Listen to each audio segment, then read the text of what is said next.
پہلے ایک اسپیشل اور کرٹیکل ایشو کافی عرصے سے میرے ذہن میں تھا کہ اسے بھی کبھی ہم ڈسکس کریں، اور وہ عقیدہ توحید کے حوالے سے. ویسے تو عقیدہ توحید کے حوالے سے بڑے آسان طریقے سے ہم نے پبلک کے سامنے مقدمہ رکھا ہے، ایاک نعبد و ایاک نستعین. اے اللہ ہم عبادت بھی صرف تیری کریں گے اور دعا میں بھی صرف تجھی کو پکاریں گے. یہ اس کا بالمفہوم اپروپریٹ ترجمہ بنتا ہے. ویسے لفظی ترجمہ تو ہے کہ ہم تیری ہی عبادت کرتے ہیں اور کریں گے، تجھی سے مدد مانگتے ہیں اور مانگیں گے. اعلیٰ حضرت نے بڑا اچھا ترجمہ کیا. انہوں نے مضارع کے صیغے کو جو کہ حال اور مستقبل دونوں کو کور کرتا ہے ایک جگہ جمع کیا. اے اللہ تیری ہی عبادت کریں اور تجھی سے مدد چاہیں. اور یقیناً یہاں مدد سے مراد وہ دھوکہ بازی نہیں ہے جو عموماً علماء دیتے ہیں کہ جی ڈسپرین کی گولی بھی تو مشکل کشا ہے تو بابے کیوں نہیں مشکل کشا. ان لوگوں کا آپ ذہن کا سطحی لیول دیکھیں کیا ہے. ڈاکٹر اگر مشکل کشا ہے تو بابا کیوں نہیں ہے. اسی طریقے سے جب ہم امی سے روٹی مانگتے ہیں تو وہ شرک کیوں نہیں ہو جاتا. تم تو کہہ رہے ہو کہ صرف اللہ سے مانگنا ہے، ہم کہہ رہے ہیں صرف اللہ سے مانگنا ہے، یہ ہمارا دعویٰ ہے. تو قرآن میں لکھا ہے، تم بھی ہر نماز میں پڑھتے ہو. یعنی اللہ کی بات کا ٹونٹ کرنا ہمیں اس بات کا ثبوت ہے کہ آپ اللہ کو آن نہیں کرتے. تو آپ سمجھیں کہ یہ بات کیا ہے. یہ تو بات ہو رہی ہے دعا کی، ایاک نعبد و ایاک نستعین. جو آپ بات کر رہے ہیں وہ تو اللہ نے الگ سے حکم دیا ہے، وتعاونوا علی البر والتقوى ولا تعاونوا علی الاثم والعدوان. نیکی اور پرہیزگاری کے کاموں میں ایک دوسرے کی مدد کرو اور برائی میں الگ رہو. یہ تو ہمیں اللہ نے حکم دیا ہے کہ ایک دوسرے کی آپ نے مدد کرنی ہے. ظاہری اسباب کے ساتھ دنیا کو جوڑا ہے، ہماری زندگی کو جوڑا ہے آکسیجن کے ساتھ، کھانے پینے کے ساتھ، اور اس کے بعد ٹوائلٹ کی حاجت ہمارے ساتھ اٹیچ کر دی ہے، نیند کی حاجت اٹیچ کر دی ہے. یہ کمزوریاں جو ہمارے ساتھ اٹیچ ہیں، اس کا دعا کے ساتھ کوئی لینا دینا نہیں. دعا صرف اللہ کے ساتھ خاص ہے. اور یہ عبادت کی وہ اعلیٰ ترین شکل ہے کہ اللہ نے عبادت کے اوپر اکتفا نہیں کیا ایاک نعبد، بلکہ ساتھ اس کو الگ سے ذکر کیا و ایاک نستعین. عبادت بھی تیری کرتے ہیں اور عبادت کی اعلیٰ ترین شکل دعا بھی صرف تجھی سے مانگتے ہیں، کیونکہ اللہ کو پتا تھا سب سے زیادہ شرک اسی میں ہونا ہے. آج کوئی مسلمان غیر اللہ کے آگے سجدہ کرنے کے لیے تیار نہیں ہے. جو جاہلیت کی وجہ سے قبروں کے آگے جھکتے بھی ہیں نا، ان کے علماء بھی کہتے ہیں نہیں یہ جاہل ہیں اور یہ تعظیم کا سجدہ کر رہے ہیں. عبادت کا سجدہ صرف اللہ کے ساتھ خاص ہے. اب یہ الگ بات ہے کہ تعظیم کا سجدہ بھی تو اس امت سے ختم ہو چکا. ابو داؤد میں حدیث ہے، سنن ابن ماجہ میں، ایک صحابی نے نبی الاسلام کو آ کے سجدہ کیا. آپ نے فرمایا سر اٹھا کیا کر رہے ہیں؟ انہوں نے کہا کہ میں ہیرا نامی شہر عراق میں گیا تھا، وہاں دیکھا کہ لوگ اپنے سردار کو سجدہ کرتے ہیں. تو آپ تو اللہ کے رسول ہیں صلی اللہ علیہ وسلم، آپ تو زیادہ حقدار ہیں کہ میں آپ کو سجدہ کروں. تو آپ علیہ السلام نے فرمایا کہ اگر میں سجدہ جائز سمجھتا تو بیویوں سے کہتا کہ اپنے خامدوں کو سجدہ کریں اس حق کے سبب جو اللہ تعالیٰ نے ان کا رکھا ہے. اور پھر اس میں بڑے پیارے جملے ہیں کہ جب میں فوت ہو جاؤں گا اور تم میری قبر سے گزرو گے، کیا میری قبر پہ بھی سجدہ کرو گے؟ ان کا نہیں یا رسول اللہ. فرمایا پھر مجھے کیوں سجدہ کر رہے ہو؟ اگر میں سجدہ جائز سمجھتا تو بیویوں سے کہتا کہ اپنے خامدوں کو سجدہ کریں. یعنی نبی علیہ السلام نے اپنی تعظیم میں بھی اس طرح کا غلو کرنا کہ وہ تعظیم کا سجدہ ہو اسے بھی بین کر دیا. تو اگر رسول اللہ کا یہ اسٹیٹس ہے تو بابے تو شاہی کوئی نہیں. ہاں یہ جملہ ہر جگہ فٹ ہوتا ہے. میرے نبی سا ہے ہی کوئی نہیں، تیرے بابے تھے شاہی کوئی نہیں. اچھا اس سے یہ بھی بات پتا چلی کہ صحابی بھی اگر اجتہاد اور قیاس کرے، اپنی ذہن سے کوئی چیز بنائے کہ وہ اپنے سردار کو سجدہ کرتے ہیں، ہمیں اللہ کے نبی کو کرنا چاہیے، اور وہ قرآن و سنت کے خلاف ہو، تو رسول اللہ اسے ریجیکٹ کر دیتے ہیں، بجائے یہ کہنے کے کہ عشق دے چلے نمبر لے گئے عقل والے انجے ہی عمرہ گالیاں نا. سرکار عشق دے چلے اتنے میرے تھوں مارے گئے، اگے اللہ دے تھوں مارے جان گے. ہاں قرآن تو اس سٹیٹس کو نہیں کرتا جو انہوں نے ڈکلیئر کیا ہوا ہے. ان کا علم سے کوئی واسطہ نہیں، اس لیے کہتے ہیں علم بس کریو یار. انہیں پتہ ہے علم ہماری موت ہے، اور علم جو ہے نا وہ آپ کو بتاتا ہے کہ یہ ہے رحمانی توحید، اور جو انہوں نے کلیم کی ہے وہ ہے شیطانی توحید. جو بابوں کی توحید ہے وہ ہے شیطانی توحید، اور جو پیغمبروں کی بتائی ہوئی توحید ہے وہ رحمانی توحید. یہ ہے اصل میں ڈفرنس. یہ جو کلیم کرتے ہیں نا کہ جی وہ شیطانی توحید اور رحمانی توحید یوں نہیں یوں ہے، تو وہ ہم آپ کو بتاتے ہیں کہ اللہ اور مخلوق کے درمیان واسطہ، وسیلہ، ہدایت پہنچانے کا صرف پیغمبر ہوتے ہیں. جو پیغمبر تعلیمات بتائیں گے وہ رحمانی ہوگی. پیغمبروں کے سوا جو کوئی بھی اور بندہ، خواہ وہ پیغمبروں کے نام کے اوپر دھوکہ دے، وہ شیطانی تعلیمات ہوں گی اگر وہ پیغمبروں سے ٹکرائیں گی. ہاں اگر پیغمبروں کی تعلیمات کے مطابق ہے اور اس کو وہ ایکسپلین کرتا ہے مختلف مثالیں دے کر تو وہ جائز ہے، لیکن بالکل اس کے اپوزٹ رزلٹ نکالنا، یعنی آیتوں پڑھنا ایاک نعبد و ایاک نستعین، اور اس کی تفسیر میں لکھنا کہ یا علی مدد بھی ثابت ہوتا ہے، عبد القادر جیلانی کو پکارنا بھی ثابت ہوتا ہے، یہ تو بالکل 180 ڈگری رزلٹ ہے نا. اور یہ تو صراحتاً شرک ہے. وہ بالکل واضح قرآن میں آیت ہے. کہتے ہیں جی آپ نے یہ تو بتا دیا کہ صرف اللہ ہی سے دعا مانگیں گے، اللہ کے سوا کسی اور سے دعا نہیں مانگیں گے. یہ کہاں لکھا ہوا ہے؟ جی لکھا ہوا ہے. پہلے زمانوں میں نہیں لکھا ہوا تھا. پہلے آپ کے اوپر کوئی اللہ نے ایسی چیز مسلط نہیں کی تھی جو آپ کے ان شیطانی وسوسوں کا علاج کرتی. اب اللہ نے مسلط کر دی ہے. لکھا پرانا ہی ہوا تھا، نکالا میں نے. سورۃ النمل کی آیت نمبر 62. امن یجیب المضطر اذا دعا، بھلا بتاؤ تو کون ہے جو اضطراب اور پریشانی میں گھرے ہوئے شخص کی دعا کو سنتا ہے، ویکشف السوء، اور تم سے اس برائی کو دور کر دیتا ہے، اس مصیبت زدہ شخص کی تکلیف کو دور کرتا ہے، وَيَجْعَلُكُمْ خُلَفَاءَ الْأَرْضِ، اور تمہیں زمین پر اگلوں کا خلیفہ کرتا ہے. یعنی تمہارے ماں باپ کے مرنے کے بعد تم، تمہارے مرنے کے بعد تمہاری اولاد. الہم مع اللہ، کیا اللہ کے ساتھ کوئی اور معبود بھی ہے جس کی یہ کوالٹیز ہوں؟ قلیلا ما تذکرون، بہت کم ہی تم نصیحت حاصل کرتے ہو. یہ آیت اس بات کا ثبوت ہے کہ اللہ کے سوا کسی اور ہستی کے بارے میں یہ عقیدہ رکھنا کہ وہ دعاؤں کو سنتا ہے اور مشکل کو دور کر دیتا ہے، گویا کہ اسے خدا بنانے کے، الہ بنانے کے، معبود بنانے کے مترادف ہے. اس کے بعد کسی آیت کی ضرورت نہیں. اہل تشیع کے ہاں صبح و شام کے اذکار میں یہ آیت موجود ہے، لیکن وہ عربی میں پڑھتے رہے. جب ہم نے اسے ہائی لائٹ کیا، سینکڑوں نہیں ہزاروں شیعہ نے شرک چھوڑ دیا اور انہوں نے کہا ہمیں تو پتہ ہی نہیں تھا. اب تو میں نے اس میں اگلا ورژن ایڈ کیا ہے کہ جو مولا حسن علیہ السلام کو وصیت نامہ لکھا ہے مولا علی علیہ السلام نے، نہج البلاغہ میں موجود ہے. 3-4 صفحات پہ پھیلا ہوا ہے، توحید کا شاہکار ہے وہ خطبہ. اس کے بعد تو کوئی گنجائش نہیں رہتی کہ کوئی شخص مولا علی کا نام لے اور ان کے نام کے اوپر شرک کھڑا کرے. انہوں نے اپنے بیٹے حسن ابن علی کو کہا کہ بیٹا تم اس کی اولاد ہو جس نے ان قریب مر جانا ہے. اکیلا زندہ رہنے والا صرف اللہ ہے. تجھے جب بھی کوئی مصیبت ہو، جب بھی پریشانی ہو، صرف اسی اللہ کو حسن پکارنا. اور میرے بیٹے حسن یاد رکھنا، اللہ کا دربار وہ درگاہ ہے جس نے اپنا کوئی دربان بھی مقرر نہیں کیا. تم ڈائریکٹ اللہ سے مانگو. اگر مولا علی مولا حسن کو نہیں کہہ رہے کہ منو وچ پا میں وسیلہ اور توسل تے باقی سارے بابے تے شاہی کوئی نہیں. یعنی یا علی مدد کو اگر توسل کے نام پر دھوکہ دینا تھا کسی نے، شیعہ نے یا بریلویوں نے، تو اللہ کے بندو مولا حسن کو بتایا جاتا نا. قرآن میں 40 کے قریب دعائیں آئی ہیں انبیاء کی، کسی میں کوئی وسیلہ توسل نہیں ہے. اور وسیلہ اور توسل تو یہ ہے کہ اللہ کے نیک بندوں سے دعا کروائی جائے، ان کی دھونس لگانا اللہ کو، ان کو پکارنا اور کہنا کہ جی وہ اللہ سے دعا کریں گے اور ہمارا مسئلہ حل ہو جائے گا. جی دنیا میں موجود ہو تو ضرور کروائیں. وہ تو ڈائریکٹ بھی جا کے ان سے آپ مدد مانگ لیں. میرے سامنے اگر عبد القادر جیلانی بیٹھے ہوں تو میں انہیں کہوں کہ حضرت مجھے پانی پلا دیں. لوگوں کو تو آپ بتاتے ہیں نا کہ اتنی نیکیاں ملتی ہیں کسی کو پانی پلانے کی، تو مجھے پلا دیں. کوئی برا منانے والی بات نہیں ہے کسی بریلوی کو، تو ٹھیک ہے. لیکن عبد القادر جیلانی وہاں بغداد میں دفن ہے اپنی قبر کے اندر، اور میں انہیں کہوں کہ مجھے پانی پلا دیں. وہی بات وہی جملہ صرف کوآرڈینیٹس بدلنے سے شرک ہو جائے گا، کیونکہ میں نے انہیں دعا میں پکار لیا. ہاں وہاں زندہ بیٹھے ہوں، میں فون پہ کال کروں اور میں کہوں کہ حضرت نیسلے کی 2 بوتلیں بھیج دیں کسی مرید کے ہاتھ، تو بالکل جائز ہے. اس طرح کا وسیلہ اور توسل تو بالکل درست ہے. لیکن جو آپ نے کلیم کیا ہے یہ تو امت کو آپ نے شرک کی طرف لگا دیا. اچھا یہ مولا علی علیہ السلام نے جو فرمایا اپنے بیٹے حسن سے، یہ بالکل قرآن کے مطابق ہے، کیونکہ اللہ تعالیٰ نے سورۃ البقرہ میں ارشاد فرمایا وَإِذَا سَأَلَكَ عِبَادِي عَنِّي فَإِنِّي قَرِيبٌ اجیب الدعوۃ الداعی اذا دعان. اے میرے محبوب صلی اللہ علیہ وآلہ وسلم، جب بھی میرے بندے آپ سے میرے بارے میں پوچھیں، آپ ان سے فرمائیں میں تمہارے بالکل قریب ہوں، ہر پکارنے والے کی پکار کو سنتا ہوں جب وہ مجھے پکارے. لیکن شرط ہے فَلْيَسْتَجِيبُوا لِي وَلْيُؤْمِنُوا بِي لَعَلَّهُمْ يَرْشُدُونَ. انہیں بھی چاہیے یہ میرا حکم مانے اور مجھ پر ایمان لائیں جیسا کہ ایمان لانے کا حق ہے، تو پھر یہ بھی کامیاب ہو جائیں گے. تو یہ قرآن حکیم میں اللہ تعالیٰ نے واضح فرما دیا. جب نبی علیہ السلام کی مبارک زبان سے کہلوایا گیا تو ہونا تو چاہیے تھا کہ اس وقت کہا جاتا کہ اے نبی آپ فرما دیں کہ میرے وسیلے بیچ میں ڈالو. نہیں فرمایا، بلکہ کہا کہ جب میرے بندے آپ سے میرے بارے میں پوچھیں تو فرماؤ میں تمہارے بالکل قریب ہوں، ہر پکارنے والے کی پکار کو سنتا ہوں. لیکن وہ حکم ماننا ہے، وہ تو آپ یاد رکھیے. مسند احمد میں حدیث ہے کہ نبی علیہ السلام نے فرمایا کہ مومن کی جو دعا ہے، کسی مسلمان کی دعا، وہ کبھی بھی رائے گاہ نہیں جاتی. یا جو مانگا وہ مل جائے گا، یا اس کے بدلے کوئی اور بہتر نعم البدل، یا پھر قیامت کے دن وہ سٹور کر دی جائے گی دعا. اور ایک اور حدیث ہے جامع ترمذی میں کہ جو شخص یہ چاہتا ہے کہ مشکل اور پریشانی میں اس کی دعا قبول ہو، تو اسے چاہیے کہ وہ ان دنوں میں جب کہ اس کے لیے آسانی ہو اللہ کی طرف سے، خوشحال دنوں میں بھی اللہ سے دعا مانگا کرے.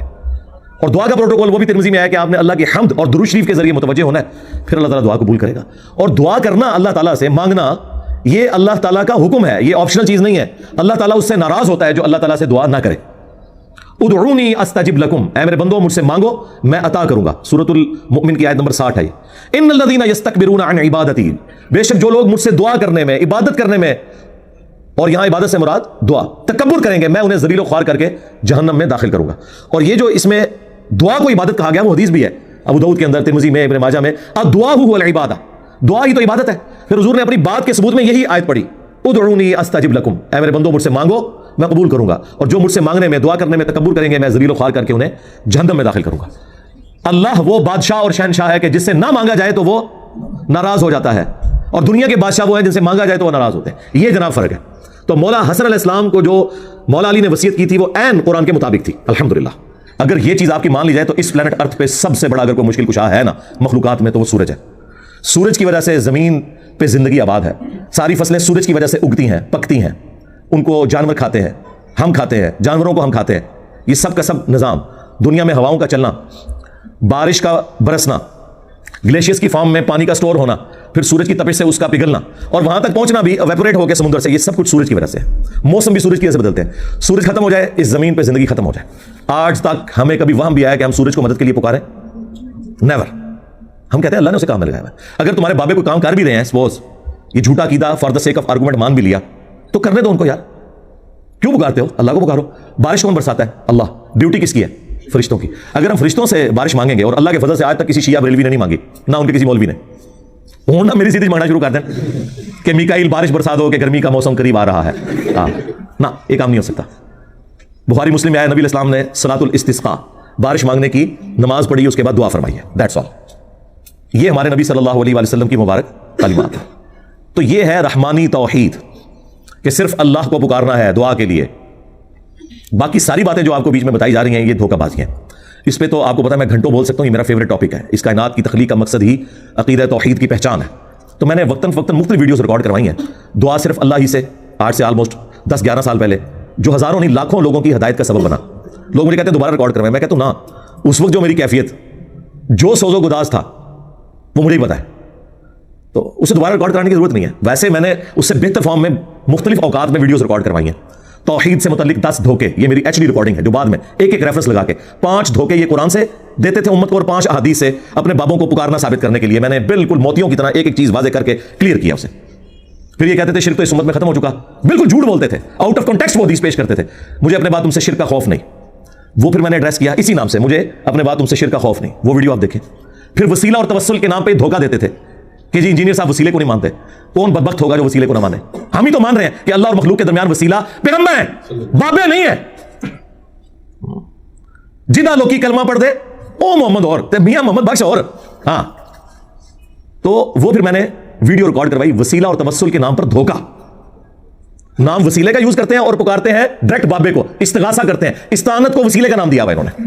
بھائی زیادہ زیادہ وسیلہ یہ ہو سکتا ہے کہ اے اللہ تجھے تیرے نبی کا واسطہ, یا اس کا بیسٹ ورژن جو ہے وہ یہ ہے کہ اے اللہ جو تجھے اپنے نبی سے محبت ہے, ان کے اہل البیت سے محبت ہے, ان کے صحابہ سے محبت ہے, اس محبت کا وسیلہ تجھے پیش کرتا ہوں, میرا یہ مسئلہ حل کر دے. تو یہ تو بالکل درست ہے. اللہ کا اپنے پیغمبروں سے محبت کرنا یہ اللہ کی صفت ہے, اور اللہ کی صفات کا وسیلہ اس کے اسماء کا پیش کیا جا سکتا ہے. وَلِلَّهِ الْأَسْمَاءُ الْحُسْنَى فَادْعُوهُ بِهَا. لیکن اس کی بنیاد پہ ڈائریکٹ بابا پکارنا شروع کر دیا آپ نے. تو یہ ہے شیطانی توحید. وہ کہتے ہیں جی ہم وسیلہ اس لیے ڈال رہے ہیں کہ اللہ نے حکم دیا ہے سورۃ المائدہ میں کہ ایمان والو وسیلے کو اختیار کر لو. اوے وسیلہ بھی پھر پنجابی کا تو نہیں ہوگا نا, وہ اللہ کا بتایا ہوا وسیلہ ہوگا نا, نیک اعمال کا وسیلہ, اللہ کے پیغمبروں کا وسیلہ, کہ ان کے ذریعے آپ نے اللہ تک پہنچنا ہے. پھر آپ کو دھوکہ دیتے تھے, او جی قرآن میں تو غیر اللہ کو مدد کے لیے پکارا گیا ہے, صبر اور نماز کے ذریعے مدد چاہو. اور یار یہ بھی تم نے غلط پڑھا, صبر اور نماز کو مدد کے لیے پکارو, یہ لکھا ہوا ہے کیا قرآن میں؟ یا وَاسْتَعِینُوا بِالصَّبْرِ وَالصَّلَاةِ, صبر اور نماز کے ذریعے مدد مانگو. یہاں بھی وسیلہ ہے, ڈائریکٹ پکارنا نہیں ہے. آج تک کسی بیوقوف نے بھی کہا ہے المدد یا نماز, المدد یا صبر. تو غیر اللہ سے مدد کہاں آ گئی؟ اس میں تو ساتھ ہی پڑھ لو ان اللہ مع الصابرین, بے شک اللہ صبر کرنے والوں کے ساتھ ہے. مدد اللہ ہی کی ہے, جو صبر کرے گا نماز پڑھے گا اللہ اس کی مدد فرمائے گا. اس میں نماز اور صبر کو وسیلے کے لیے استعمال کیا گیا, نہ کہ انہیں استغاثے کے لیے. سمجھ رہے ہیں بات میری؟ سمجھ رہے ہیں نا؟ ہاں بات بالکل کلیئر ہے. انہوں نے دھوکہ دیا, اور پھر جو بندہ یعنی اس چیز کو بیان کرتا ہے اسے کہتے ہیں کہ پیغمبروں کا گستاخ ہو گیا. اب یہ نیچرل بات ہے, وہ ہمارے استاد کی بات مولا اسحاق صاحب رحمہ اللہ, وہ پنجابی میں اپنے سٹائل میں کہتے تھے اوے جدو توحید بیان کران گے تے پیغمبراں دی تے ولیاں دی گستاخی تے آپ ہی ہو جائے گی. پھر تے کہاں گے کہ انہاں دے پلے کوئی شے نہیں, سب کچھ مالک اللہ ہی ہے. پھر تے کہاں گے, جسے پنجابی میں کہتے ہیں کہ آٹا گوندیا ہلدی کیوں ہے؟ بھائی جب آٹا گوندا جائے گا پھر ہلنا تو پڑے گا. یہ تو نیچرل ہے کہ جب آپ توحید بیان کریں گے تو جو آپ نے جعلی توحید بنائی ہوئی ہے جسے آپ توہین رسالت کہتے ہیں وہ آٹومیٹکلی ہو جائے گی. پھر تو ہم یہ کہیں گے کہ کوئی نبی, کوئی فرشتہ, کوئی جن, کوئی انسان نہ اپنے کسی نفع کا مالک ہے نہ کسی نقصان کا. اگر کوئی کہتا ہے کہ یہ سٹیٹمنٹ غلط ہے تو اسے الٹ کرے, تو وہ سٹیٹمنٹ پھر درست ہونی چاہیے کہ ہر انسان, ہر نبی, ہر فرشتہ نعوذ باللہ اپنے ہر نفع اور نقصان کا مالک خود ہے اللہ کے مقابلے پر. یہ بولنا ہوگا ساتھ, کیونکہ اللہ کے ساتھ میں کمپیئر کر کون بولے گا. تو نفع میں ہر وہ چیز ہے جو انسان کی ضرورت ہے, جن کی ضرورت ہے. ہر انسان, خواہ پیغمبر ہو یا عام انسان, کھانا پینا اس کی ضرورت ہے, آکسیجن اس کی ضرورت ہے, نیند اس کی ضرورت ہے, ٹوائلٹ جانا اس کی ضرورت ہے. آپ تو کہتے ہیں نا کہ فلانے بابے نے سمندر روکا ہوا ہے, کوئی بابا اپنا پیشاب بھی نہیں روک سکتا, اپنا سانس بھی نہیں روک سکتا. ویل مچھلی تو 1.5 گھنٹے تک سانس روک سکتی ہے, بابا نہیں روک سکتا. کہتے ہیں جی اللہ چاہے تو. اوے اللہ کہاں سے بیچ میں آ گیا بھائی؟ اللہ کو تم کہاں سے مانتے ہو؟ اللہ نے چاہا نہیں اور تم خود سے کہہ رہے ہو کہ اللہ چاہے. وَلَا تَقُولُوا عَلَى اللَّهِ إِلَّا الْحَقَّ, اللہ پر کوئی ایسی بات نہیں کر سکتے جو حق پر مبنی نہ ہو. آپ کے چاہنے سے اللہ نے نہیں چاہنا, اللہ نے خود چاہنا ہے. اللہ نے چاہا کہ عیسیٰ ابن مریم زندہ رہیں اور قیامت میں دوبارہ آئیں, لیکن عیسیٰ ابن مریم سے بھی اولو العزم پیغمبر ہمارے محبوب صلی اللہ علیہ وسلم کو اللہ نے موت دے دی اور دوبارہ انہوں نے دنیا میں بھی نہیں آنا. اگر میری مرضی چلتی تو میں تو اللہ سے کہتا کہ میرا پیغمبر قیامت تک زندہ رہے. تو اللہ نے میری مرضی چاہنی ہے, یہ تمہاری مرضی چاہنی ہے, یہ اللہ کے فیصلے ہیں. اللہ نے چاہا کہ عیسیٰ ابن مریم بغیر باپ کے پیدا ہوں اور یہ ان کے لیے معجزہ ٹھہرے، لیکن ہمارے پیغمبر کو اللہ تعالیٰ نے اس طرح نہیں پیدا کیا. تو کیا اب ہم زبردستی نبی علیہ السلام کے والد محترم سیدنا عبداللہ رضی اللہ تعالیٰ عنہ علیہ السلام کا انکار کرنا شروع کرتے ہیں صرف کرسچنز کو خاموش کروانے کے لیے؟ یہ کرسچن جو مشنریز ہیں نا، وہ یہ 3-4 سوال لکھ کے نا وہ بھی مناظرے اور مبالغے کرتے پھرتے ہیں، ایسا تھوڑی تہاڈا نبی افضل ہے کہ ساڈا نبی افضل ہے. تو ان کو بھی 3-4 باتیں رٹائی ہوئی ہیں لوگوں نے. اس طرح کر کے اللہ کی مرضی کے اوپر اپنی مرضی ڈالنا، یہ شیطانی توحید ہے. رحمانی توحید وہ ہے جو پیغمبر بتائیں گے. اور پھر آپ اکثر ان علماء سے سنیں گے، ایک بہت بڑے بریلوی عالم ہیں ڈاکٹر اشرف آصف جلالی صاحب، میں ان کی بڑی عزت کرتا ہوں ماشاءاللہ، بعض چیزیں ان کی بڑی ایکسٹرا آرڈنری ہیں، لیکن وہ سال میں ایک دفعہ توحید کانفرنس کرواتے ہیں اور اس کانفرنس میں صرف توحید بیان نہیں ہوتی، باقی سب کچھ بیان ہوتا ہے. اور وہ توحید کانفرنس یہ نہیں کہ وہ بتائیں کہ توحید کیا ہے، توحید کانفرنس ان کی یہ ہوتی ہے کہ ہم جو بزرگ بابوں کو بیچ میں ڈالے ہوئے ہیں اور ان کو ہم نے جو مشکل کشا بنایا ہوا ہے نا، اے بھی ثابت ہے. ہاں سمجھ آئی؟ تو وہ توحید کانفرنس نہیں ہے، وہ شیطانی توحید کانفرنس ہے. رحمانی توحید کانفرنس وہ ہے جو قرآن و سنت سے بیان ہو. اچھا پھر ان کے پاس ایک ہی بہانہ ہے جو تمام مولوی آپ کو بریلوی ہوں شیعہ ہوں ریپیٹ کرتے ہوئے نظر آئیں گے، او جی شیطان نے بھی پیغمبر کی تعظیم کرنے سے انکار کر دیا تھا، تو لہذا جو پیغمبر کی تعظیم نہ کرے وہ شیطانی توحید پہ ہے. پہلے تو ہم آپ کو پھکی نہیں پھکا دیتے ہیں. ہاں اگلا ورژن اینٹی وینم الزامی جواب کہ اگر تعظیم وہ ہے جو ان کے ماننے والے کلیم کر رہے ہیں تو پھر تم 2.25 ارب کرسچنز کے کہنے کے اوپر عیسیٰ ابن مریم کو اللہ کا بیٹا مان کر ان کی تعظیم کیوں نہیں کرتے؟ وہ تو کہہ رہے ہیں تم توہین کر رہے ہو. تو یہ کیا کہیں گے کہ نہیں، تعظیم کا یہ مطلب نہیں کہ اللہ کے مقابلے پہ کھڑے ہو جائیں. ہے مسجد کے یہی تو ہم کہہ رہے ہیں، ہم بھی یہی سمجھانا چاہ رہے ہیں آپ کو کہ تعظیم کا یہ قطعاً مقصد نہیں ہے کہ آپ پیغمبروں کے مقابلے پہ کھڑا کر دیں. تو اس جواب کے بدلے میں غصے میں آ کر اگر کرسچنز کہیں کہ تم عیسیٰ کی تعظیم نہیں کرتے تو کیا بریلویوں کو اور شیعوں کو غصہ نہیں آئے گا؟ یار ہم تعظیم کر رہے ہیں لیکن عیسیٰ ابن مریم اللہ کے بیٹے نہیں ہیں، وہ معبود نہیں ہیں. وہ کہیں گے نہیں، جب تک تم یہ نہیں مانو گے ان کی تعظیم ہوگی نہیں. تو یہ کیا کہیں گے کہ ہم وہ تعظیم مانیں گے جو ثابت ہے، جو نہیں ثابت وہ نہیں مانیں گے. تو سرکار یہی بات ہم آپ کو سمجھا رہے ہیں. اب آپ آ جائیں اس شیطانی توحید جس کو آپ کہہ رہے ہیں جو رحمانی توحید ہے، اور اسے خام خواہ آپ نے شیطان کے کھاتے میں ڈالا ہوا ہے کہ شیطان نے پیغمبر کی تعظیم کرنے سے انکار کر دیا تھا. اور ایک تو مولانا صاحب نے مجھے ٹاؤنٹ کرواتے ہوئے یہاں تک کہا کہ جی انجینئر صاحب کل کو یہ کہیں گے کہ جو شیطان نے کہا تھا کہ اللہ کے جیسا ہے ہی کوئی نہیں، آدم تشائی کوئی نہیں. اللہ کے بندو یہ شیطان نے کب کہا تھا؟ آپ کے کان میں آگے کہا تھا. قرآن میں تو قصہ آدم اور ابلیس 7 دفعہ آیا ہے، اس میں تو کہیں نہیں لکھا کہ شیطان نے یہ کہا تھا کہ اللہ کے جیسا ہے ہی کوئی نہیں، آدم تشائی کوئی نہیں. اس نے یہ کہا تھا میرے جیسا ہے ہی کوئی نہیں، آدم تشائی کوئی نہیں. اس نے آدم علیہ السلام کے مقابلے پہ بابا کھڑا کر لیا تھا جو تم لوگ کرتے ہو. وہاں وہ بابا خود تھا، یہاں تم نے اپنے بابے کھڑے کیے ہیں. کبھی کسی بزرگ کو کھڑا کر لیتے ہو، کبھی کسی امام کو کھڑا کر لیتے ہو، اور کبھی نعوذ باللہ زبردستی کسی پیغمبر کو لا کے کھڑا کر دیتے ہو. پیغمبروں کا کوئی قصور نہیں، تمہارا قصور ہے. سورۃ الاعراف پڑھ کے دیکھ لیں، اللہ تعالیٰ نے وہم نکالا ہے. اللہ نے پوچھا کہ تجھے مسئلہ کیا ہے؟ تو اس نے کیا جواب میں کہا تھا؟ انا خیر من، میں سے بہتر ہوں. تو نے مجھے آگ سے پیدا کیا، اسے مٹی سے پیدا کیا. اس نے یہ تو کہا ہی نہیں ہے کہ اے اللہ میں تجھے سجدہ کروں گا اس کو نہیں کروں گا. یہ تو جھگڑا ہی نہیں تھا. اگر یہ بات کرنی ہوتی تو جبرائیل علیہ السلام کر لیتے. اور بھائی توحید کا مطلب یہ ہے کہ اگر اللہ تمہیں یہ حکم دینا کہ کسی جانور کے آگے بھی جھکنا ہے تو ہم جھکیں گے. اللہ کا حکم ماننا رحمانی توحید ہے اور اللہ کا حکم نہ ماننا شیطانی توحید ہے. تو شیطان نے اللہ کی حکم عدولی کی تھی اور آدم کے مقابلے پہ اپنے آپ کو کھڑا کیا تھا، اللہ کو نہیں کھڑا کیا اس نے. لیکن یہ جاہل لوگ اپنی شیطانی توحید کو بچانے کی خاطر جان بوجھ کے آپ کو اکثر یہی کہتے ہوئے نظر آئیں گے کہ جی پیغمبر کی تعظیم سے انکار کر دیا تھا. آگے بھی چلو، پیغمبر کی تعظیم سے انکار کر کے ایک بابا کھڑا کیا تھا جو خود بابا تھا، وہ بنا ہوا اپنے آپ کے اندر. اللہ کے مقابلے پہ نہیں بات کر رہا تھا، وہ کہہ رہا تھا میں اس سے بہتر ہوں. اور تم لوگ بھی یہی کر رہے ہو. تم نے اپنے بابوں کو پیغمبروں سے بڑھایا ہوا ہے.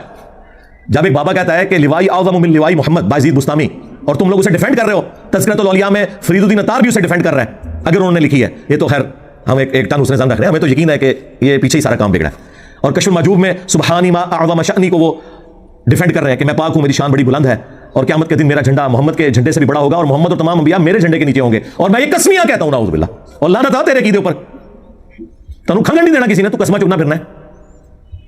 وہ کہتا نہیں وہ اللہ ان کے منہ سے بول رہا تھا. توبہ توبہ توبہ. یہ ہے وہ شیطانی توحید کہ اللہ جو ہے وہ بابوں کے منہ سے بولتا ہے. اور اللہ تو پیغمبروں کے منہ سے نہیں بولتا. وما ينطق عن الهوى ان هو الا وحی یوحى. یہ اپنی خواہش نفس سے کچھ نہیں کہتے، یہ وہی کہتے ہیں جو اللہ انہیں وہی کرتا ہے. وہی کرتا ہے، منہ سے بولتا نہیں ہے. تو انہوں نے کئی ایک دھوکے مشہور کیے ہوئے تھے. اللہ کے فضل سے میری ویڈیوز نے ان کے سارے دھوکے ہمیشہ کے لیے ختم کر دیے. اب ان کے پلے کوئی شے نہیں، اب صرف ان کے بابوں کی میمز بنے گی، بس ختم. تو مجھے بتائیں جب کوئی بندہ یہ کام کرے تو اس کے سر کی قیمت کیوں نہ لگے؟ ہاں، وہ خود قتل کرے اپنے جذبہ ایمانی پر میں اس کو 5 لاکھ روپے انعام دوں گا. 5 لاکھ روپے کا انعام کا اعلان کرتے ہیں جو مرزا جیلمی کو قتل کرے گا. 100% میں اعلان کرتا ہوں, 100% میں اعلان کرتا ہوں. وہ اگلے دن ہمارے وہ افنان بھائی کہہ رہے تھے علی بھائی یہ کہہ رہے ہیں 5 لاکھ سر کی قیمت ہے, 5 لاکھ تو آپ کی زلفوں کی قیمت نہیں بنتی. حقیقت بات ہے, آپ کے بال اگر جھڑ جائیں تو لگوا کے بتائیں, میں تو یہ پگڑی اتاروں میرے اتنے بال ہیں, تو یہ سر کی قیمت کیوں نہ لگائیں؟ اور یار بجائے میرے سر کی قیمت لگانے کے اپنے بابوں کی سر کی قیمت لگاؤ کہ کتنے مر گئے ہو, نکلو باہر. ہاں وائٹ ہاؤس چکو تو لے آ کے بارگلا اس طرح رکھو, انجینئر صاحب مان لیں گے. جس طرح میں سرگودا سے یہ اتنا بڑا تخت لے آیا تھا یہاں گاڑی میں رکھ کے, مثالیں دینی تخت بلقیس کی اور ثابت اپنے بابے, جو ہوگا وہ مانیں گے, جو نہیں ہوا وہ نہیں مانیں گے, ورنہ مانو پھر یہ بھی تخت وہاں سے آیا. کہانیاں کرانی چھوڑ دو. تو یہ انہوں نے دھوکہ بازی کے ذریعے ایسی ٹرم ڈیوائز کی شیطانی توحید, شیطانی توحید نعوذ باللہ. تو آج شیطانی توحید کی ڈیفینیشن لے جائیں. شیطانی توحید وہ ہے جو بابوں نے سکھائی ہے, اور رحمانی توحید وہ ہے جو پیغمبروں نے سکھائی ہے, اور پیغمبروں کی تعلیمات قرآن و سنت کی روشنی میں ہمارے پاس محفوظ ہے. یہ سمپل ڈیفینیشن ہے, اور یہ میں اپنی طرف سے نہیں کر رہا, قرآن کی درجنوں نہیں سینکڑوں آیات اس پر گواہ ہیں. میں صرف ایک سیمپل کے طور پہ سورہ التوبہ کی آیت نمبر ہے 31, اتخذوا احبارهم ورهبانهم اربابا من دون اللہ. یہود و نصارہ نے اپنے علماء کو اور اپنے بزرگوں کو, احبار کہتے ہیں علماء, رہبان وہ راہب جو ہوتے تھے صوفی جوگی, مولویوں اور صوفیوں کو, جوگیوں کو اپنا رب مان لیا تھا اللہ کے مقابلے پر. یہ قرآن کی آیت بالکل واضح ہے. یہ اللہ تعالیٰ بتا رہا ہے کہ شیطانی توحید کیا تھی, کہ انہوں نے اپنے صوفیوں, جوگیوں اور بابوں کو رب مان لیا تھا. اچھا, اس کی ایکسپلینیشن جامعہ ترمذی کے اندر موجود ہے, جو سلسلہ احادیث صحیحہ میں شیخ البانی بھی لے کے آئے ہیں. اور حیران کن بات ہے, شاہ ولی اللہ دہلوی نے حجت اللہ البالغہ میں تقلید جو اندھی کی جاتی ہے اس کے پرخچے اڑا دیے, اور وہاں تقلید کے رد پہ اسی آیت کو اور اس سے متعلقہ حدیث کو لے کر آئے ہیں, یہ بات بتانے کے لیے کہ آپ نے نبیوں کی تعلیمات کو فالو کرنا ہے, بابوں کی تعلیمات کو فالو نہیں کرنا.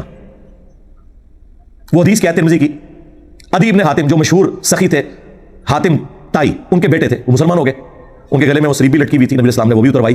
ان کا یا رسول اللہ قرآن میں ایک آیت ہے جو مجھے کھٹکتی ہے. پوچھا کون سی آیت؟ انہوں نے یہ آیت پڑھی, اتخذوا احبارهم ورهبانهم اربابا من دون اللہ. یہود و نصارہ نے اپنے بزرگوں کو اور اپنے مولویوں کو, علماء کو رب مان لیا تھا اللہ کے مقابلے پر. تو انہوں نے کہا ہم نے تو کبھی اپنے بزرگوں کی عبادت نہیں کی. یہ بھی ہمیں یہ کہتے ہیں نا, اسی اللہ بندے تے مننے ہیں. جی جی یہی گل اللہ نبی سامنے ہو چکی ہے. ہاں, اللہ کے نبی السلام نے فرمایا کہ مجھے یہ بتاؤ کہ کیا تم اپنے مولویوں اور صوفیوں, احبار اور رہبان کے کہنے پر کسی چیز کو حلال اور حرام تصور نہیں کر لیتے تھے؟ وہ تو ہم بھی کرتے ہیں, اس میں کیا حرج ہے؟ نہیں, یہ بات ہو رہی تھی کہ اللہ کی تعلیمات کے مقابلے پر ان کی حلال کردہ چیزوں کو حلال اور حرام کردہ چیزوں کو حرام. وہ آج بھی وہ کہتے ہیں پوپ کے پاس اختیار ہے, اس لیے پوپ نے جو ہے وہ عیسی ابن مریم کا قتل بھی معاف کر دیا ہے یہودیوں کو, جو ان کی نظر میں ہوا. ہمارے نزدیک تو وہ زندہ اٹھائے گئے الحمدللہ. تو عدی ابن حاتم نے کہا یا رسول اللہ ایسا ہی تھا, یعنی بغیر یہ دیکھے ہوئے کہ اللہ کی تعلیمات کیا ہیں, پیغمبروں کی تعلیمات کیا ہیں, وہ اپنے مولویوں اور بزرگوں کے کہنے پر حلال کو حلال اور حرام کو حرام مان لیتے تھے. تو جب انہوں نے کہا یا رسول اللہ ایسا ہی تھا, آپ نے فرمایا یہ تو ان کو رب بنانا ہے, کیونکہ شریعت کا کسٹوڈین تو اللہ ہے, اور اس کے بہاف پہ اس کے پیغمبر وہ بتائیں گے کہ کون سی چیز حلال ہے اور حرام ہے. بابے صرف یہ بتائیں گے کہ پیغمبر نے یہ فرمایا, بابے یہ نہیں کہیں گے کہ میں یہ کہتا ہوں, نہ سوئی تو یہ کہتا ہے, تیرے کہنے کی کیا اوقات ہے؟ عزتیں ویل کی ہیں تم نے اللہ اور اس کے رسول کے نام کے اوپر, چندے بٹورے ہیں, جدادیں بنائی ہیں اللہ اور اس کے رسول کے نام کے اوپر, عز وجل صلی اللہ علیہ وآلہ وسلم, سواریاں سوار کی ہیں تم لوگوں نے مکے اور مدینے کے نام کے اوپر, اور پھینکی جا کے دیوبند شریف, بریلی شریف, بغداد شریف اور اجمیر شریف میں. غدار ہو تم اپنے پیغمبر کے. اس لیے دیکھو اللہ نے کتنی بڑی چیز تم پہ چھوڑ دی ہے, جو یہ کہتا ہے میرے نبی سا ہے ہی کوئی نہیں, تیرے بابے تھے شاہ ہی کوئی نہیں, میرے اسٹوڈنٹس تھا ہے ہی کوئی نہیں, تیرے سارے بابے شاہ ہی کوئی نہیں. جو ظاہر ہے جی ہمارے اسٹوڈنٹس تو اس توحید پہ ہیں جو پیغمبروں نے بتائی, ان کے بابے اور ماننے والے اس توحید پہ ہیں جو شیطان نے پڑھائی. دیکھ لیں شیطان نے کیسا خفیہ حملہ کیا ہے. جو امام الموحدین تھے عیسی ابن مریم, ان کے نام پہ شرک کھڑا کر دیا تاکہ وہم ہی نہ آئے کسی کو. آج کرسچنز جیسس کرائسٹ کے نام کے اوپر شرک کھڑا کیے ہیں. تو یہ یاد رکھیے گا, انسانی ہسٹری میں سب سے بڑا شرک بت پرستی کے نام پہ نہیں ہوا, بلکہ ایک پیغمبر کے نام پہ ہوا ہے, جیسس کرائسٹ. اور اس میں پیغمبر کا قصور نہیں ہے, وہ تو وجیہن فی الدنیا والآخرہ ومن المقربین ہے. دنیا اور آخرت میں اللہ تعالیٰ کے نزدیک عزت اور وجاہت والے ہیں, اور اللہ کے قریبی بندوں میں سے, ان کے نام پر شرک کھڑا ہوا. اور یہی کام ادھر بھی ہو جانا تھا, اور پوری امت گمراہ ہو جاتی, جس طرح حضرت عیسی ابن مریم کی ساری امت گمراہ ہو گئی, اگر اللہ کے نبی الاسلام کا سینسٹیوٹی کا لیول وہ نہ ہوتا. جو صحیح بخاری میں حدیث ہے, حضرت عمر کہتے ہیں میں نے اپنے کانوں سے رسول اللہ کو ممبر پہ یہ کہتے ہوئے سنا تھا صلی اللہ علیہ وآلہ وسلم ورضی اللہ تعالیٰ عنہ, دیکھنا میری شان کو اس طرح بلند نہ کرنا جس طرح نصارہ نے اپنے پیغمبر عیسی ابن مریم کو بڑھا دیا. میں اللہ کا بندہ اور اس کا رسول ہوں, مجھے اللہ کا بندہ اور اس کا رسول ہی کہنا. رسول اللہ نے بھی ایک اور جیسس کرائسٹ بن جانا تھا اگر نبی الاسلام کی سینسٹیوٹی کا یہ لیول نہ ہوتا. اور دیکھیں درخت اپنے پھل سے پہچانا جاتا ہے. ہمارے نبی وہ درخت ہیں جن کے پھل ابو بکر، عمر، عثمان و علی ہیں رضی اللہ عنہم اجمعین وعلیہم السلام اجمعین. تو مولا علی کا تو خطبہ میں نے آپ کو بتا دیا نہج البلاغہ سے کہ میرے بیٹے حسن، اللہ کی بارگاہ وہ ہے جس کا کوئی دربان بھی نہیں ہے، اور تو اس کی اولاد ہے جس نے مر جانا ہے. مانگ اس سے جو ہمیشہ زندہ رہنے والا ہے. اب آئیں اس امت کے ایک اور سب سے بڑے انسان کا فتویٰ سن لیں، سیدنا ابو بکر رضی اللہ تعالیٰ عنہ علیہ السلام. صحیح بخاری میں کم از کم 4 جگہ پہ تفصیلی یہ خطبہ آیا، ویسے تو 8-9 جگہ پہ آیا کہ جب نبی علیہ السلام دنیا سے تشریف لے گئے، سیدنا ابو بکر مسجد میں آئے اور پھر ایڈجسنٹ حجرہ عائشہ میں داخل ہوئے. نبی علیہ السلام کے مبارک چہرے سے کفن ہٹایا، ماتھے پہ بوسہ دیا اور کہا یا رسول اللہ، اللہ آپ پہ 2 موتیں جمع نہیں کرے گا. کیونکہ باہر حضرت عمر نے یہ کلیم کیا تھا کہ جو یہ کہے گا کہ نبی علیہ السلام فوت ہو چکے، میں اس کی گردن کاٹ دوں گا. وہ یہ سمجھتے تھے جس طرح موسیٰ علیہ السلام کو طور پہ 40 دن کے لیے گئے تھے، نبی علیہ السلام بھی واپس آ جائیں گے، ابھی رومنز اور پرشینز کی جو امپائرز ہیں وہ گرنی ہے. لیکن انہیں یہ نہیں پتا تھا کہ حضور کی زندگی کے بعد ہوگا. جبھی تو کنفرم ہوگا کہ صحابہ کرام اور خلفائے راشدین کے پیچھے اللہ ہے. اگر حضور یہ خود کر کے جاتے تو جو لوگ خلفائے راشدین کو یہ کہتے ہیں کہ انہوں نے قبضہ کیا ہے رسول اللہ کی مسند پہ، ان جھوٹوں کا پول کیسے کھلتا؟ هو الذی ارسل رسولہ بالہدی ودین الحق لیظہرہ علی الدین کلہ. اللہ نے غالب کیا ہے اس دین کو خلفائے راشدین کے ذریعے تاکہ یہ چیز اسٹیبلش ہو جائے کہ خلفائے راشدین کے پیچھے اللہ ہے. جو نہج البلاغہ میں مولا علی کا خطبہ بھی ہے کہ یہ اللہ کی سپورٹ ہے اس خلافت کے پیچھے.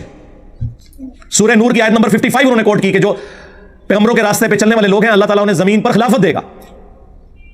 تو یہ اللہ نے یہ بھی اسٹیبلش کیا. اور دوسرا یہ بھی اسٹیبلش کیا کہ رسول اللہ کوئی واریر نہیں تھے، کوئی جنگجو نہیں تھے، وہ پیغمبر تھے. اگرچہ آپ ایک آرمی چیف بھی تھے، لیکن اگلے جو واریر آتے تھے ان کی زندگی میں انقلاب آتے تھے اور ان کے جانے کے بعد سارا معاملہ تتر بتر ہو جاتا تھا. اور ہمارے پیغمبر وہ ہیں کہ جن کے جانے کے بعد وہ غلبہ اللہ نے دیا اور ایسا انقلاب جاری کیا. آج بھی پوری دنیا کے اندر انقلاب موجود ہے. آج چنگیز خان کا کوئی فالوور دنیا میں موجود نہیں ہے جن کی اتنی بڑی امپائر تھی. اور گریٹ برٹن جو اس سے بھی بڑی امپائر تھی انسانی تاریخ کی، جس میں سورج بھی غروب نہیں ہوتا تھا، آسٹریلیا سے لے کر افریقہ تک، بلکہ امریکہ بھی، آج وہ پنجاب سے بھی چھوٹا ہے. لیکن ہمارے نبی کا انقلاب دنیا کے ہر ملک میں، اور جہاں پہ اسلامی ملک 60 کے قریب، ان کی ہر گلی میں آپ کو نظر آتا ہے یہ انقلاب ہوتا ہے. یہ اللہ نے اسٹیبلش کرنا تھا. تو سیدنا ابو بکر نے جب بوسہ دیا اور کہا یا رسول اللہ آپ پہ اللہ تعالیٰ 2 موتیں جمع نہیں کرے گا، ایک موت تو آپ کو آنی تھی. پھر باہر نکلے، حضرت عمر سے کہا بیٹھ جاؤ. وہ نہیں بیٹھ رہے تھے، وہ ہوش میں ہی نہیں تھے. غلطی لگ گئی. اتنے بڑے انسان کو بھی غلطی لگ سکتی ہے. یہ اللہ نے ہمیں یہ بھی سکھایا اس سے. خیر، حضرت ابو بکر نے کہا عمر کو اس کے حال پہ چھوڑ دو، میری طرف متوجہ ہو. ظاہر ان کا ایک اسٹیٹس زیادہ تھا، لوگ متوجہ ہوئے. تو حضرت ابو بکر صدیق رضی اللہ تعالیٰ عنہ نے حمد و صلات کے بعد جو پہلا جملہ بولا، نہ وہ کسی آیت میں ہے نہ کسی حدیث میں. یہ کہتے ہیں انجینئر صاحب یہ کتنے لکھا ہے کہ نبی کے جیسا ہے ہی کوئی نہیں، تیرے بابے تو شاہی کوئی نہیں. جی جس جگہ حضرت ابو بکر کا وہ خطبہ لکھا ہوا ہے جو قرآن و حدیث میں نہیں تھا، وہ کہتے ہیں نہیں وہ موجود نہیں تھا، انہوں نے ایکسپلین کیا. جی یہی تو بات ہے کہ ایکسپلین کرنے کے لیے، موٹے دماغ کھولنے کے لیے، اور ایکسپلین بھی ایسا گستاخانہ انداز میں کیا ان کے بقول. دل میں کہتے ہیں، سامنے نہیں کہتے. سامنے آئے تو پھر میں نہیں چھوڑوں گا. فرضی بات بجائے وہاں محفل صلاۃ و سلام کرنے کے، رسول اللہ کی شان میں نازل ہوئی ہوئی آیات پڑھنے کے، سیدنا ابو بکر نے رسول اللہ کی میت پہ توحید کا خطبہ پڑھا اور جملہ خود سے ایک بنا کے جس کا کوئی لینا دینا ہی نہیں تھا صحابہ کرام کے ایٹیچیوڈ کے ساتھ. الا من کان یعبد محمدا فان محمدا قد مات. کان کھول کر سن لو تم سب، تم میں سے جو کوئی بھی محمد کی عبادت کرتا تھا جان لے کہ محمد مر چکے. فان محمدا قد مات. وصال شریف نہیں کہا، حالانکہ وہ بھی عربی کا لفظ ہے. وفات شریف نہیں کہا، وہ بھی عربی کا لفظ ہے. اور اس سے بڑھ کر صحابہ میں تو کسی نے کبھی نبی کی عبادت ہی نہیں کی تھی. فرضی جملہ. کولوں یہ کہتے ہیں کولوں بولتا ہے انجینئر. جی انجینئر ابو بکر کا غلام ہے، ان کا اسٹوڈنٹ ہے. جس طرح انہوں نے اس وقت الحمدللہ توحید اسٹیبلش کی، آج ان کے پیٹرن پہ چل کے تم نے جو شیطانی مسئلے پھیلائے ہوئے نا، ہم توحید کو اسٹیبلش کر رہے ہیں تمہارے بابوں کے مقابلے پر. ومن کان یعبد اللہ فان اللہ حی لا یموت. اور جو کوئی اللہ کی عبادت کرتا تھا وہ جان لے کہ اللہ تعالیٰ زندہ ہے، اسے کبھی موت نہیں آئے گی. یہ جملہ انہوں نے پہلے بولا، اس کے بعد انہوں نے آیات پڑھی. اور دیکھیں میں کتنا شریف ہوں، آپ کے شر سے بچنے کے لیے پہلے میں حدیثیں بیان کرتا ہوں، آیتیں بیان کرتا ہوں، اینڈ پہ میں کہتا ہوں کہ بابے شاہی کوئی نہیں. لیکن سیدنا ابو بکر نے پہلے کیا کہ اللہ کے مقابلے پر کسی کی عبادت نہیں ہو سکتی، خواہ وہ کوئی پیغمبر بھی ہو. اور پھر آیت پڑھی.